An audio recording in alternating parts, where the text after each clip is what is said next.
నీతిమంతులైన క్రైస్తవులకి ఎందుకు ఆకస్మిక మరణాలు? ఇది అనేక మంది క్రైస్తవుల యొక్క ప్రశ్న, ఆవేదన. దీని గురించి బైబిల్ గ్రంథంలో మనకు కొన్ని వాక్యాలు ఉన్నాయి. ప్రకటన గ్రంథం 6వ అధ్యాయము మనం 11వ వచనంలో చూసినప్పుడు హతసాక్షుల గురించి మాట్లాడుతూ, చనిపోయిన వారి ఆత్మలు బలిపీఠం కింద ఉండి, ప్రభువా మా రక్తము గురించి నువ్వు ఇంకా ఎన్ని రోజులు తీర్పు తీర్చకుండా ఉంటావు అన్నప్పుడు సింహాసనం నుంచి వచ్చే స్వరము ఏం మాట్లాడుతుందంటే, చూడండి, చంపబడబో వారి సహదాసుల యొక్కయు సహోదరుల యొక్కయు లెక్క పూర్తయ్యే వరకు ఇంకా కొంచెం కాలం విశ్రమించాలి. అంటే హతసాక్షుల యొక్క లెక్క ఉంది. ఆ లెక్కలో ఉన్న వాళ్ళు సడన్ గా దేవునికి సాక్షులుగా మరణించాల్సి వస్తుంది. అది దేవునికి మహిమ కలిగించే మరణం. తర్వాత యెషయా గ్రంథం 57:1 భక్తులైన వారు తీసుకొని పోబడుచున్నారు, కీడు చూడకుండా నీతిమంతులు కొనిపోబడిపోచున్నారు. దీన్ని ఎవరు ఆలోచించరు అని చెప్తాడు. అంటే రానున్న రోజులు చాలా చెడ్డవి కాబట్టి ఆ చెడ్డ దినములను చూడకుండా నీతిమంతులను, భక్తులను దేవుడు తీసుకెళ్లిపోతున్నాడంట. అయినప్పటికీ వాళ్ళను కోల్పోయాము అన్న ఒక వేదన, ఒక తీవ్రమైన బాధ మనల్ని కలిచివేస్తుంటది. దాని గురించి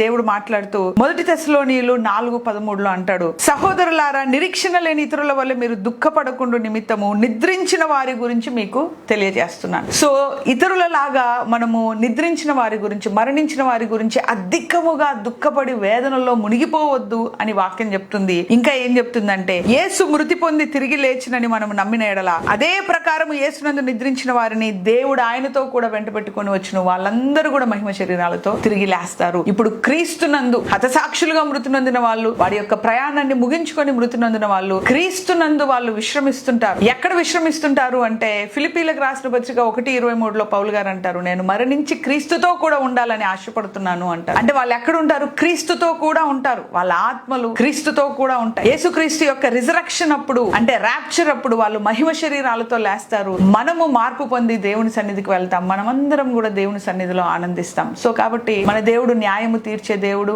న్యాయము గల దేవుడు, మహిమ గల దేవుడు, కీడును కూడా మేలుగా మార్చే దేవుడు. సో దేవుని విశ్వసించి వారికి సమస్తమును సమకూర్చి మేలుకే జరిగిస్తాడు. కాబట్టి మరణములో కూడా మేలు దాచిపెట్టాడు. మరణించిన వాళ్ళకి కూడా మహిమ శరీరాలు ఉన్నాయి. వాళ్ళని ఇక చూడము అన్నది లేదు, కానీ మనము ఖచ్చితంగా వాళ్ళను చూసి మనము వాళ్ళతో దేవుని సన్నిధిలో సంతోషిస్తాము. ఆ నిరీక్షణ మనకుంది. కాబట్టి ఆ నిరీక్షణను బట్టి మరణించిన వారి గురించి తీవ్రమైన దుఃఖములోనికి వెళ్లకుండా ఆ నిరీక్షణను బట్టి దేవుని స్తుతిద్దాం, దేవుని మహిమపరుద్దాం.